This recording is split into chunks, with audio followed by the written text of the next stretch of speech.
বলছি, যেই সত্তার হাতে মুহাম্মাদের প্রাণ, লা ইয়াসমাউ বি আহাদুম মিন হাযিহিল উম্মাহ, এই উম্মতের কারো জন্যই সমীচীন নয় ইহুদিয়ুন ওয়ালা নাসরানিয়ুন, চাই সেই ইহুদি বলা হয় যা কোনো ধর্মের অপেক্ষা রাখে না, অর্থাৎ যে মতাদর্শের সাথে ধর্মের কোনো সম্পর্ক নেই,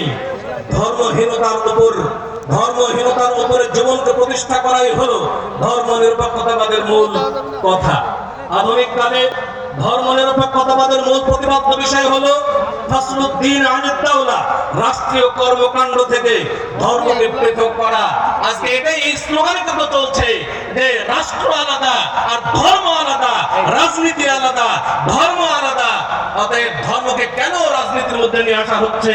তারা মনে করছে শুধুমাত্র মসজিদে সালাত আদায় করার নামে মনে ধর্ম, অন্য কিছু নাই। রাজনীতি করতে গেলে মনে হয় ধর্ম কোনো রাজনীতি নাই। এই ধরনের ব্যাখ্যা বিশ্লেষণ করে মানুষকে ভুল বুঝাইতে চাচ্ছে।